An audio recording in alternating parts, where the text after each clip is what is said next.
He made his choice in front of everyone. I made mine in silence. I have had 3 months to decide which of us was the coward, and the honest answer is that I still cannot tell you. Only that one of us walked off that dais with a crown, and the other walked out a side door into the dark, and for a long while I let the whole world believe that meant he had won. But I am ahead of myself. Let me take you back to the hall, because you should see it the way I saw it.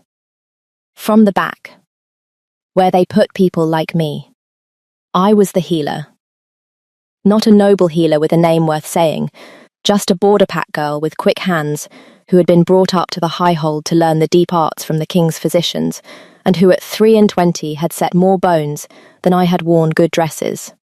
I was standing among the servants and the minor folk, in a borrowed grey cloak, watching the bonding ceremony of the man whose wolf had chosen me 4 months earlier in a quiet still room, when he thought no one in the world was looking.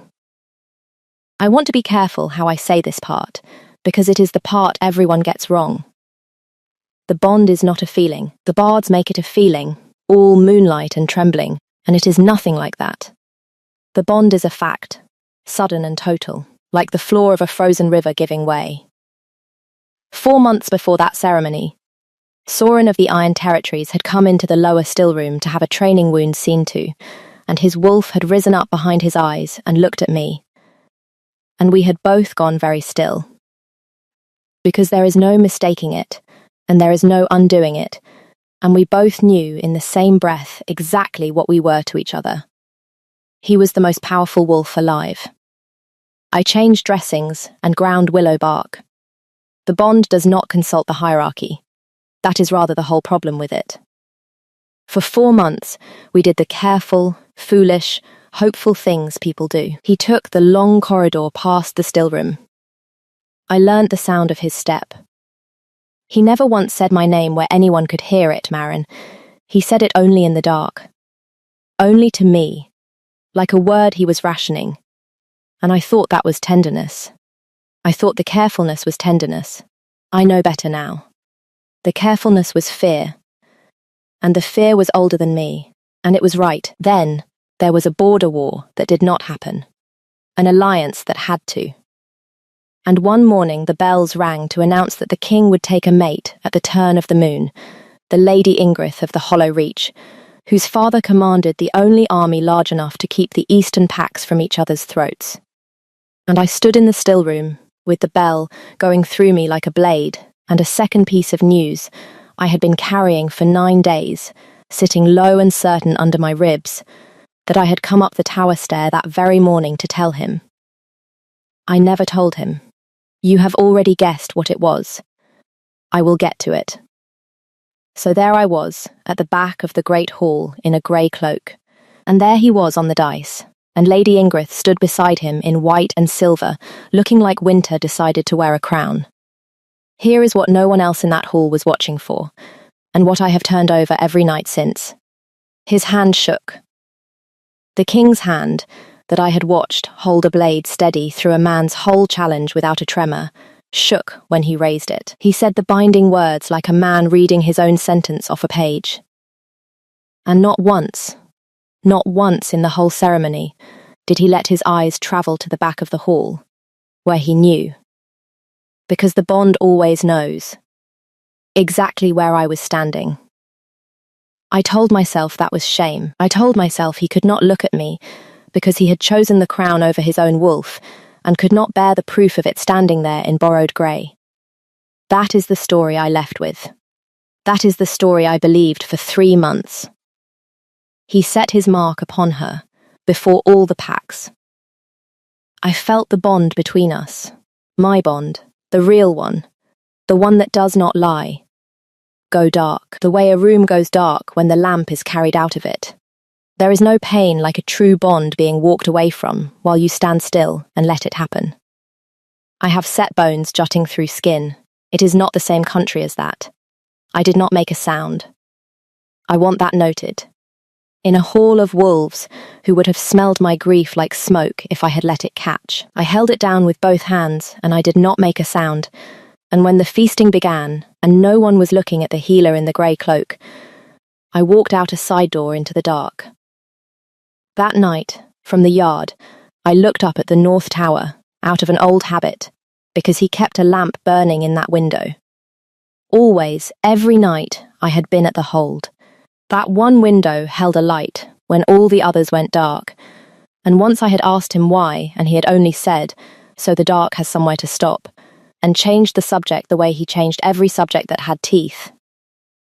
The north window was dark that night. He had put his own light out. I told myself that was guilt too. Then I put my hand flat against the low certain weight beneath my ribs. The 9 days' news. The thing I had climbed the tower to tell him, and would now never tell him. And I made my choice in the silence he had taught me to keep.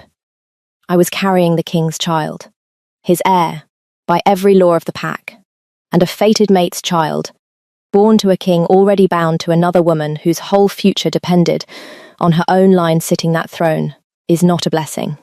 It is a death sentence with a heartbeat. If I stayed, Ingrid would learn of it inside a month, and one of us would not survive the learning, and it would not be her. So I took the coward's road, or the brave one. I have told you I cannot tell which, and before the moon was down I was gone from the highhold and walking south, one hand on the weight under my ribs, telling the only thing in the world that was still entirely mine, that I would keep it if it cost me everything I had left, which I had just been reminded was not very much. I went to the marsh country, to Greywater, the half-drowned border holdfast where I was born, and where the king's writ runs thin, and the king's bride had never heard of anyone. I told them my man had died at the border. In a manner of speaking he had. And I built a life out of the only thing I have ever been good for. I healed people. I set the marsh folks' bones and broke their fevers, and brought their pups into the world in the grey hours, and the holdfast that had nothing to spare made room for the healer and her growing belly. Because a place that has nothing learns the value of a woman who can keep its children breathing. There was a pup there, an orphan, 6 years old, mother taken by the wasting one winter, and father gone into the marsh after her and not come out. Wild as weather, that child, biting and silent, and for reasons known only to herself, she decided I was hers. She slept across my threshold like a guard dog. She put her small fierce hand on my belly and informed me, with the flat certainty of the very young, that the baby was going to be hers to mind. I did not argue. I had stopped arguing with anyone who wanted to love me. The supply had run thin. I tell you about her because she is the first one who taught me the thing it took me 3 months and a near death to learn. That being chosen in front of a crowd is not the only kind of being chosen, that some of the realest claims in this world are made in silence, by people with nothing, who simply decide you are theirs and lie down across your door.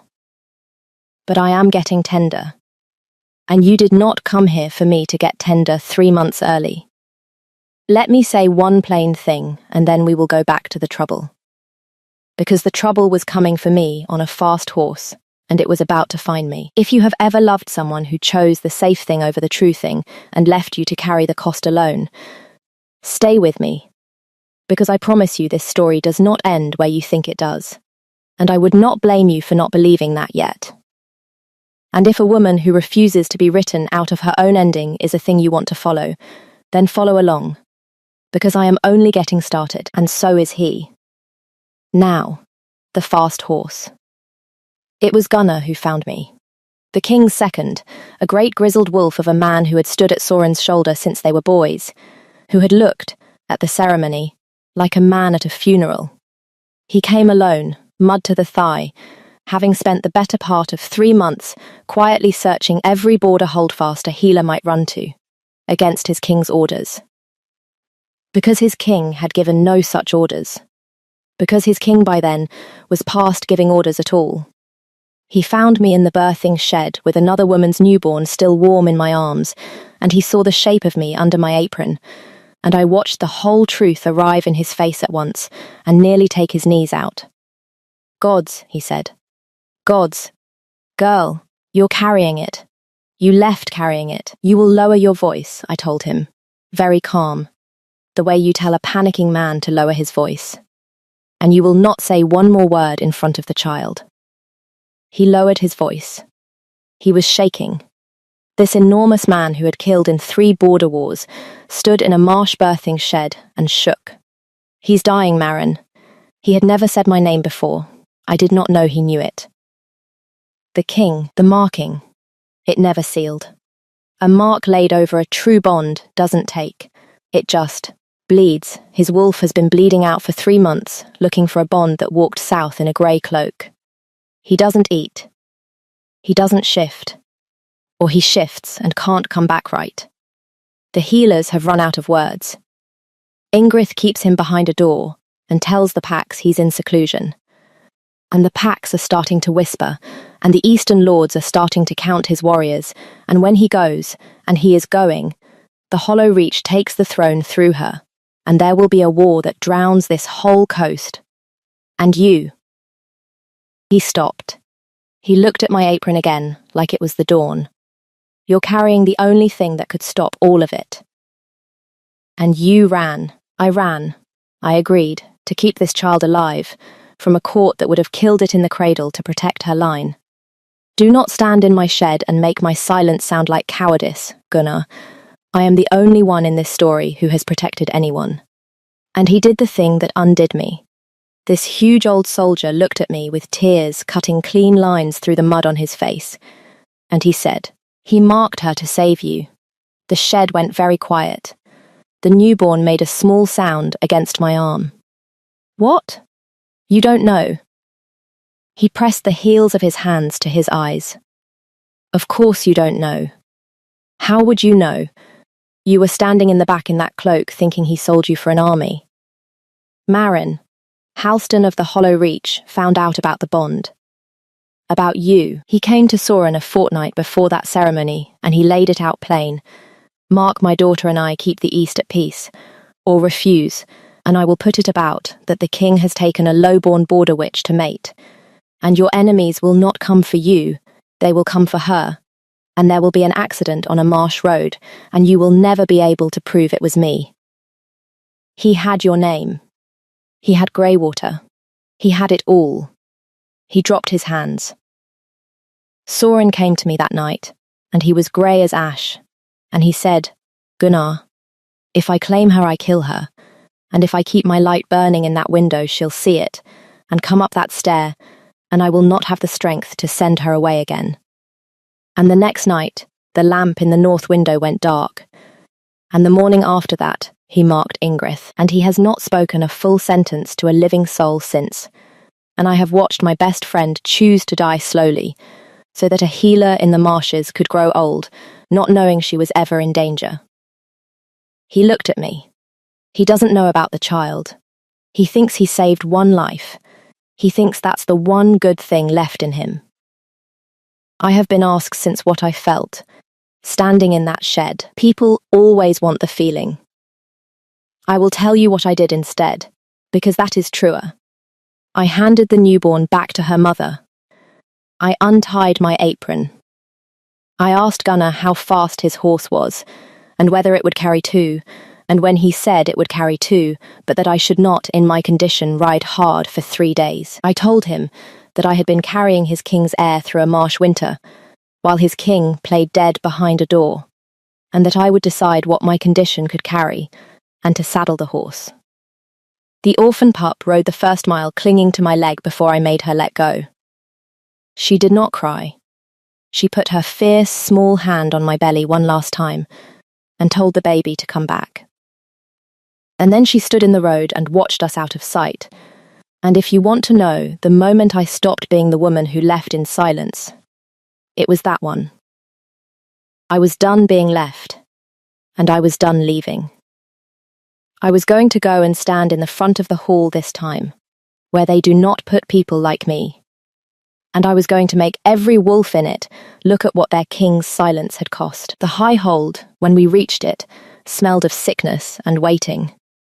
A keep takes its weather from its king, and its king was dying, and you could feel the cold of it in the stones. Ingrid met us in the great hall. Of course she did. She had spies on the road, and she was not a fool, whatever else she was. She had grown thin too. But hers was the thinness of a woman holding a winning hand and afraid to set it down. She looked at me, and then her eyes went to the unmistakable shape of me, and I watched her do the same arithmetic Gunnar had done, and arrive at a far colder sum. "The border witch," she said to the hall, lightly, so the watching servants would carry it, come crawling back heavy with some marshmans by blow, to claim it's the king's and bleed the throne. "We have laws for women like you." She smiled. "I almost admire the timing. He cannot exactly deny you while he sleeps, can he? I have not claimed anything yet, my lady. You did all of that for me, in front of your own hall. I let that sit a moment, the way you let a held breath sit. You might ask yourself why you were in such a hurry to call it a lie before anyone had said it was true. That landed. I saw it land. A few of the servants exchanged a look, and Ingrid's smile thinned, and she did the thing that frightened people do when a quiet voice has more weight than a loud one. She reached for power instead of words. "Take her to the south cells," she told her guards. "She is not to see him. She is not to be alone with the physicians. And send for my father." Her eyes came back to me, and there was nothing winter about them now. There was only a woman who had bet her whole life on a throne and would not be unseated by a healer in a borrowed cloak. "You will lose the child to the cell damp before any court hears a word of your story. These things happen. Marshes are unhealthy. So are dungeons." That was the first move. I want you to mark it, because it nearly worked. 3 days in a cold cell, the weight under my ribs gone still and frightened, and no one allowed near me but a guard, who would not meet my eyes. She did not need to put a knife in me. She only needed to wait, and let the stones do it, and call it the will of the gods. What she did not count on was Gunnar, who had spent 30 years learning every passage in that keep, and who came in the third night through a servant's stair with a key he should not have had, and the king's wolf half carried on his shoulder.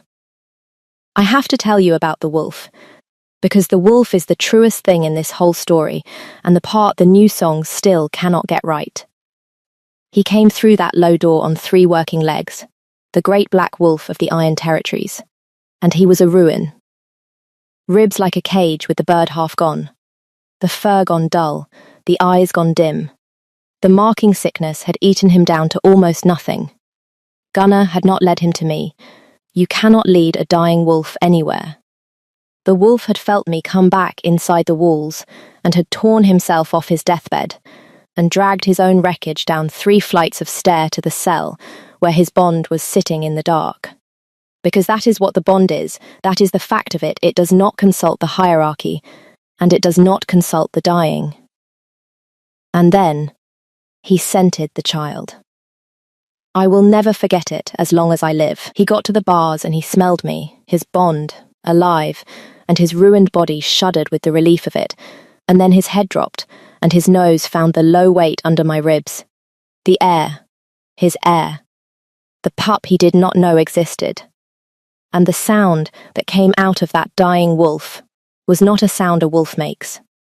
It was the sound a man makes. He pressed his great ravaged head to the bars between us, and he keened, low and broken, over the child he had nearly lost twice, without ever once being told it was his to lose. His wolf knew before he did. The wolf always knows first.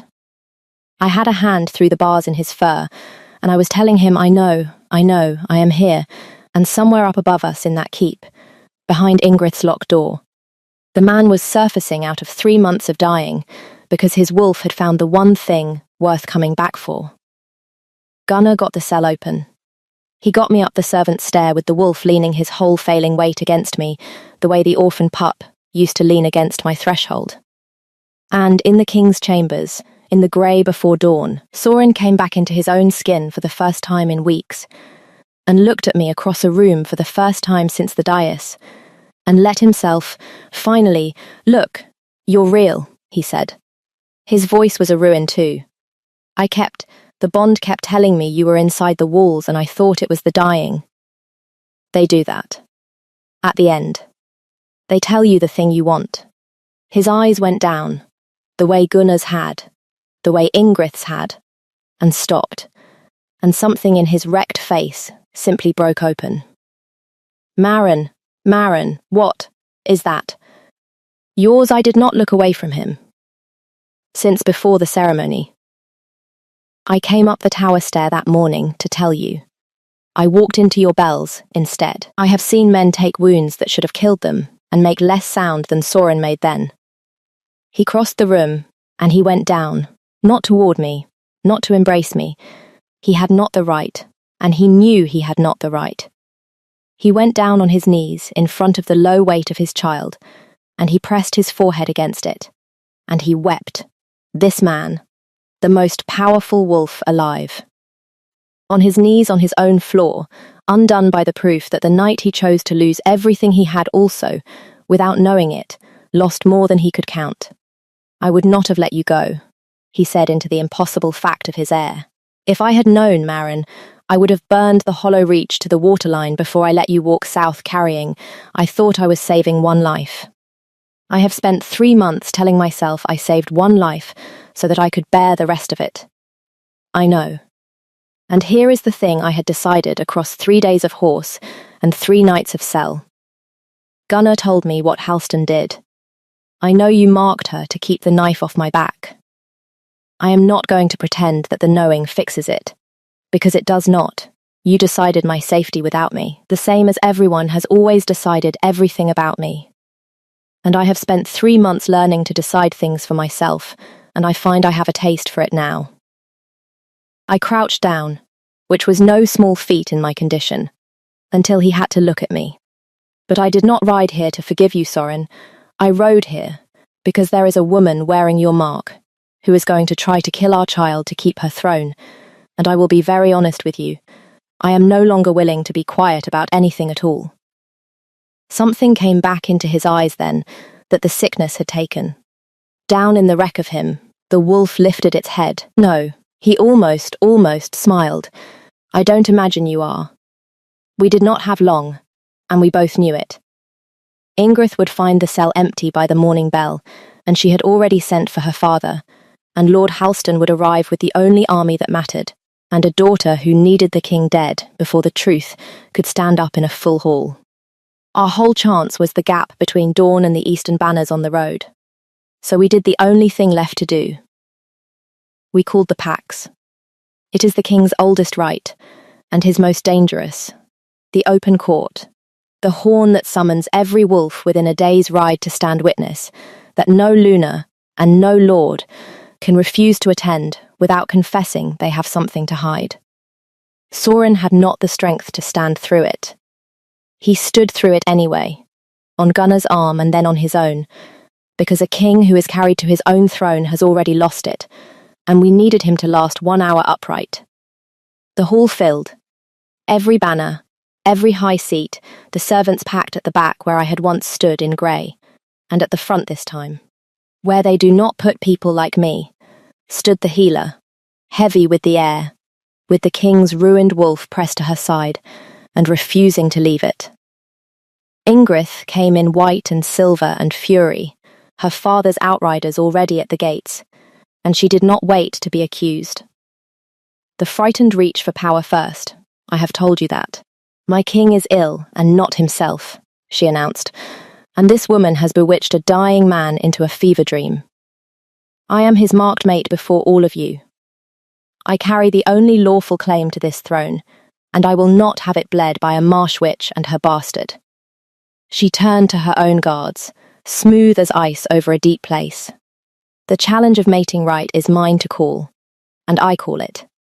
Let the gods decide it in blood, as the law allows, her champion against mine. Here, now, she smiled, because she had the only trained warriors in the room, and I had a dying wolf and a swordless king. Unless the witch would rather spare us all, and admit the child is no king's. And that was the second move, and it was the clever one, and it very nearly took everything, because she was right about the law. The challenge of mating right is real and old, and it is settled in blood, and I had no champion who could stand. Soren could not lift a blade. Gunnar would die for me and lose. I watched the hall do the arithmetic and arrive again at the answer that cost them the least. Better the Marsh Witch than a war with the Hollow Reach, and I felt the whole room begin to slide toward her like water finding the low ground. So I broke my silence. All of it. 3 months of it. At once. I will not give you a champion. I pitched it to the whole hall, in the voice I had spent 3 months using to call frightened children back from fevers, the one that carries precisely because it does not shout. Because this is not settled in blood. It is settled in truth, and the truth is standing right here, and the only reason you are all reaching for your swords is so that you do not have to look at it. I stepped out from the wolf's side into the open floor. Lady Ingrid carries a mark. I turned so the whole hall had my face. She does not carry a bond. Every wolf in this hall can smell the difference if you make yourselves do it. The mark sits upon her, and the bond is not beneath it. Because you cannot lay a true bond over a false one, and the proof of that is the thing dying on this dice. Look at your king. He is not ill. He is bleeding to death from a bond that was walked away from at that woman's father's command.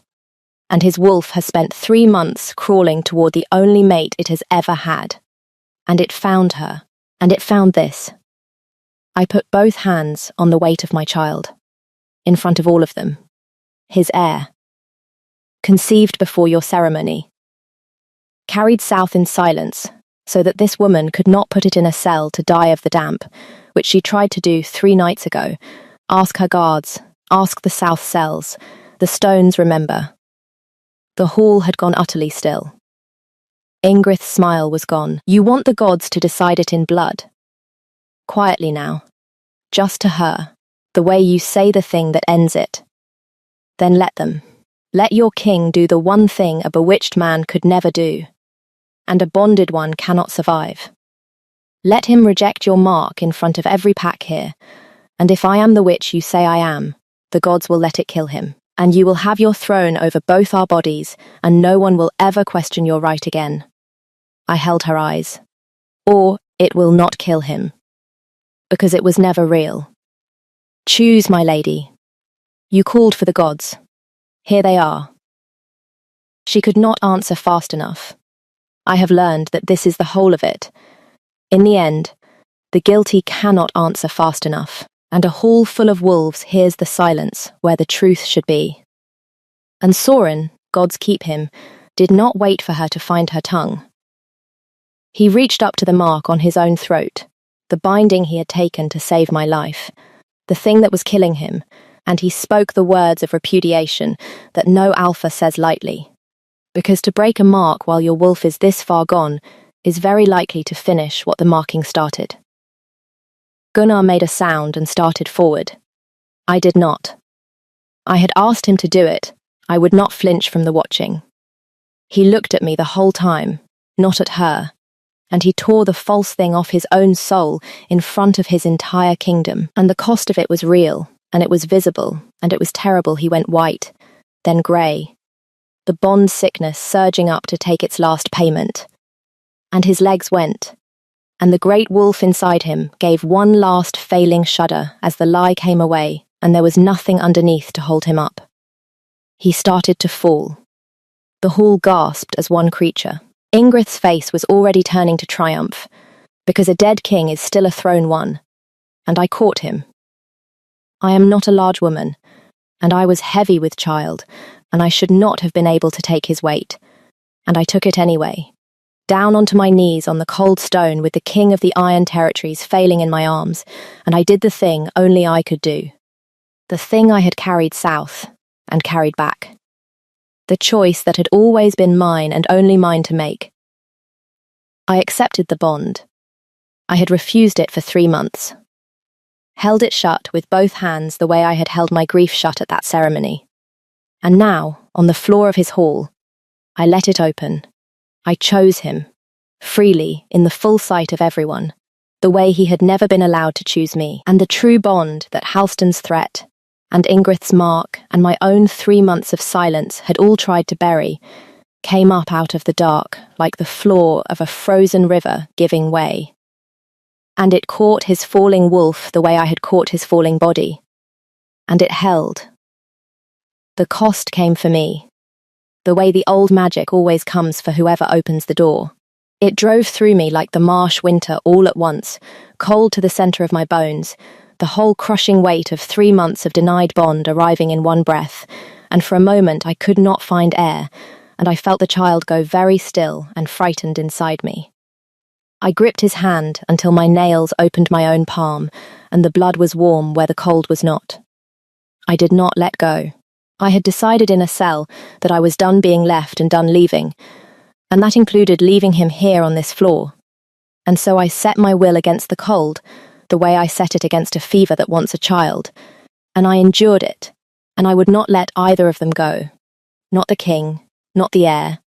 And slowly, slowly, the river held, and the warmth came up under the cold, and his wolf, that had been bleeding out for 3 months, took its first whole breath in my arms. Colour came back into his face. His hand closed around mine, alive, and the first thing the King of the Iron Territories did, returned from the dead with his true bond blazing in him for the whole hall to feel, was lift his head and say my name. Out loud, in the front of the hall, where they do not put people like me. The name he had rationed in the dark for 4 months, the word he had never once let anyone else hear. He said it now to everyone, so that there could never again be any question whose I was and who was mine. Maren, he said. And then, to all of them, in a voice that had its iron back, my mate, my true bond, and the child she carries is my heir, conceived before any ceremony, and I will hear the throat of any wolf in this hall who says otherwise. No one said otherwise. Lord Halstan's banners reached the gate within the hour, and found a hall already turned, a daughter already exposed, and a king upright on his own 2 feet with a bond in him that every wolf present had felt catch fire. There was no war in it for him after that. A lord does not march on a king the gods have so plainly answered, not without his own packs deserting on the road. He gave his daughter up, rather than burn for her. Ingrid was stripped of the mark she had stolen and the rank she had bought, and sent back to the Hollow Reach in a plain cart, which she will tell you is a mercy, and which I will tell you was simply Soren refusing to give the new songs a grave to sing about. Her father kept his head and lost his leverage, which for a man like Halstan is the worse of the two. As for the kiss, for I know that is the one thing the songs are coy about, and you have come a long way with me. So I will tell you the truth of it, which is smaller and larger than they make it. It came days later, when he could stand on his own and I had the warmth back in my bones, and it was not in any hall. It was at the north window, where he had lit the lamp again, and he stopped halfway through some careful prepared king's apology, and gave up on being careful for the first time in his life. And what broke open in me was not relief, and not even forgiveness. It was the simple, level certainty that I would never again have to wonder whether I had been chosen. I had felt him choose me in front of his whole kingdom, while it cost him his life. There was nothing left to wonder about. That was the whole of the kiss. It was enough. It was everything. Here is how it is now, since you have stayed with me to the end of it, and I think you have earned the end of it. The heir came in the spring, a daughter, which scandalized the old lords who wanted a son, and delighted me for exactly that reason. She has her father's grave dark eyes, and the gods help us all. My mouth. Which means she has already informed 2 separate visiting dignitaries of things they did not wish to know about themselves. Soren holds her in the great hall in front of everyone, every day, without dignity and without apology. A king who spent his whole life learning that loving anyone openly was a target painted on their back, now refusing to love anything in secret ever again. His wolf, recovered, whole, Ridiculous. Sleeps across the nursery threshold every night like a guard dog. Like an orphan pup once slept across mine. She is here too. The Marsh child. I sent for her the week we were bonded. She informed the King of the Iron Territories within an hour of arriving that the baby was hers to mind, as agreed, and Soren, who has learned a great deal about who actually holds power in his keep, said yes, of course, and meant it. She minds the heir. The heir adores her. They are going to be a menace to this entire kingdom, and I could not be prouder. The lamp burns in the north window every night. It means something different now than it did when I first asked him. It used to mean so the dark has somewhere to stop. He told me, finally, what the dark was, a brother lost young, in a war fought over this same throne. The loss that taught him a king's heart is a blade pointed at whoever holds it. He kept the lamp for the brother. He put it out the night he gave me up. He lit it again the night I caught him falling. Now it is not for the dead at all. Now it is just a light left burning in a window, every night, so that anyone walking south in the dark in a borrowed grey cloak would know, this time, exactly where to come back to. People ask me whether I forgave him. They always want it tied up neat. I tell them forgiveness was never the question. He did a terrible, loving, arrogant thing to keep me alive. And I did a terrible, brave, lonely thing to keep our child alive. And the truth is, we were both trying to protect the same future, in the same wrong way. In silence, alone, when we should have been doing it together out loud. We do it out loud now. That is the only forgiveness that ever meant anything. So tell me, and I do want to know, because the hall is quiet tonight, and the lamp is lit, and there are 2 children asleep down the corridor who are going to wake me at dawn. Did you see it coming? Did you know, when he marked her on that dice, that he was the one losing everything? Or did you believe, the way I believed, that he had simply chosen the crown, and how long did it take you to forgive him, once you knew? Tell me where you are listening from tonight, and tell me whether you would have stayed silent or spoken, because I have a wager going with a sleeping king about which kind of woman finds her way to this side of a story. And if a girl who walked out in silence and came back loud enough to turn a whole hall is a thing you would like to hear more of, then stay, light a lamp, follow along. There is more of this kingdom to put right, and I find I am no longer willing to be quiet about any of it.